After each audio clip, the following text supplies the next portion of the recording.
On Saturday, sitting just above Dundee United on goal difference. The visitors could have drawn further ahead, however, a controversial decision in the second half ensured status quo. McDonald trying to set up Clarkson. Hasn't built in the game yet, Scott McDonald. Oh, surely by Murphy. The advantage applied though because Dillon has possession. It's a good ball across. Smith under pressure.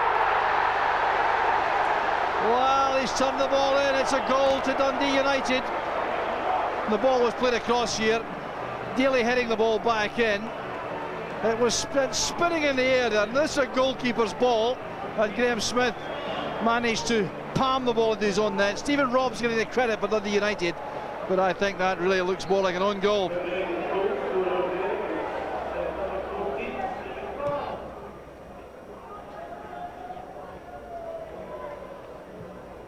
Ladosh helping it on.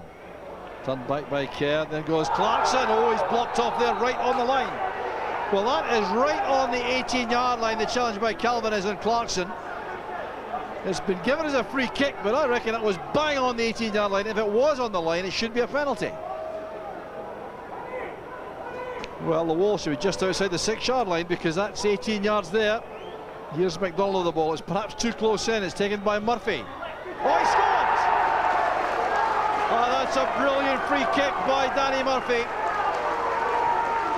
And if there was a doubt about whether it should have been a penalty, it doesn't matter now. And the ball drilled accurately low into the corner, still in behind the wall, couldn't get across. And Motherwell are back on level terms. McGarry returning it to Quinn. It's a good ball across, that's Clarkson. Well matched by Wilkie, very good defending by Lee Wilkie. Free kick's been given there to Dundee United, but this was top-class defending by Wilkie.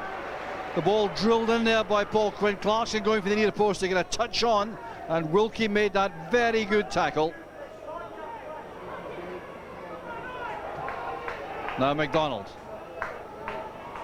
Off balance here, stumbling, and it's Hunt now breaking with McBride with him. Still Hunt. Good block there by Smith.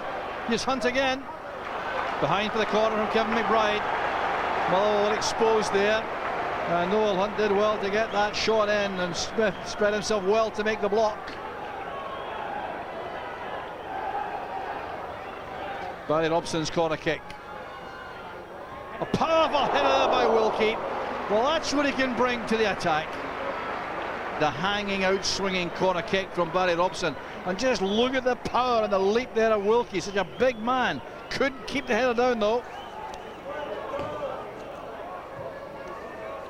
This is Mark Kerr for United. Robson coming in from that far side. Oh, he's done well to get away from Murphy this time. Good play by Robson. The header by Hunt. Didn't get real power into that, but this was fine play on the far side by Barry Robson. Getting away from Danny Murphy, lofting that in without a lot of pace on the ball. Hunt had to inject his own pace really. Didn't get enough on that to trouble the keeper.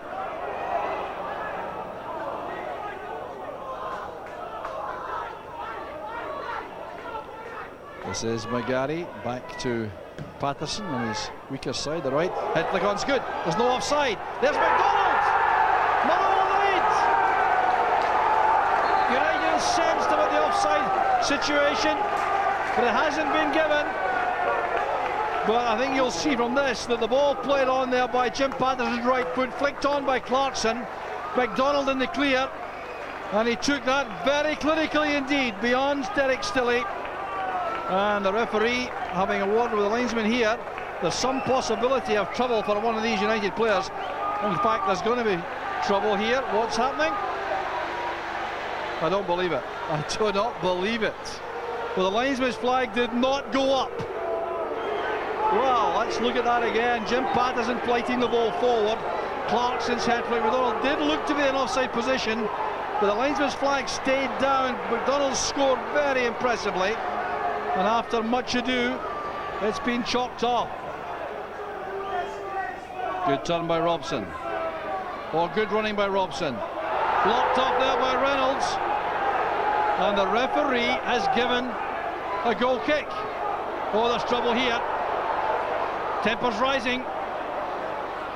Oh, the referee's got a problem here, and Paul Quinn is grappling with Noel Hunt. And referee McDonald has given the decision Motherwell's way this time. The linesman giving some instructions there to the referee about what he saw. Now Quinn has been booked, so he's going to be red carded. Well, that's serious bad news. It's a red for Paul Quinn.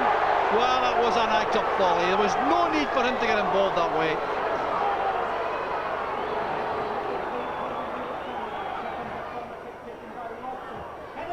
That's a great goal line save, that.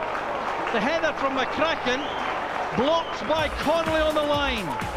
Good outswinging corner, powerful header by McCracken, and a great clearance by Connolly. So here's how the Bank of Scotland Premier League table stands after the weekend's matches. Celtic remain a comfortable 16 points clear at the top. Rangers pull 7 ahead of Aberdeen, with the Pittodrie side having a game in hand. Hearts all but out of the race for second place now. They lie 3 points behind Aberdeen in fourth. Wins for Hibs and Kilmarnock mean they stay secure in the top 6 for the time being. No change in the bottom half of the table, and a share of the point at East End Park. That means Dunfermline failed to take advantage, and they remain firm favourites to go down. Well, a big talking point from Dundee United Motherwell game was that curious, it was a goal, then it wasn't a goal. We went onto the SFA website and looked at the whistleblower section. There's an explanation from referee Dougie McDonald, and he goes on to say when the ball was first played forward, McDonald was considered, the player that is, McDonald was considered onside by both my assistant Derek Clark and myself. There was, however, a head flick on, which I could clearly see, that's the referee, and I assume Derek, his assistant, could too. He didn't raise his flag, and play continued with a goal being scored. So he was happy to take his judgment at the time, but then when his flag didn't go up, he decided to go and have a conversation with him, along with all the Dundee United players as well. And he says during the conversation, Clark confirmed that he had not witnessed the flick on, and that's why he kept his flag down. It was a bizarre incident, to say the least. A linesman not looking for a flick on. I mean, that's just incompetent, is it not? And the one thing that does illustrate is the impossibility of a linesman's vision being simultaneously in 2 places 50 yards apart. The linesman's got to look when the so-called pass is delivered, and at the same time he's got to look 40 or 50 yards up the park at the same time to see whether the attacking player is offside or not, and that is an impossible thing to do. I'm not having excuses here. I mean, that's just not on to get that wrong.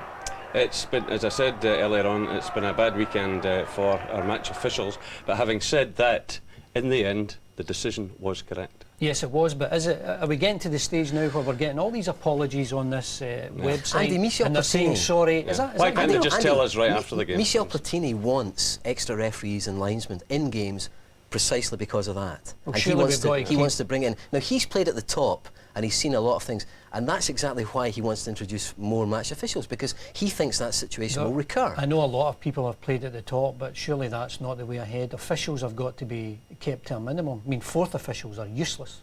Well, the referee and the linesman especially got it wrong there. The only point I'm trying to make is he had an impossible job, because he was looking at 2 separate incidents which were separated by 50 yards. You get the feeling, had the Dundee United players not protested so much, then the referee might not have then consulted with his linesman, and the goal might well have so what that then does, of course, it encourages players to chase after referees. Well, if you're a Motherwell player, you'd be well brassed off. Yeah. But at the end of the day, they got the decision right, albeit in a roundabout way.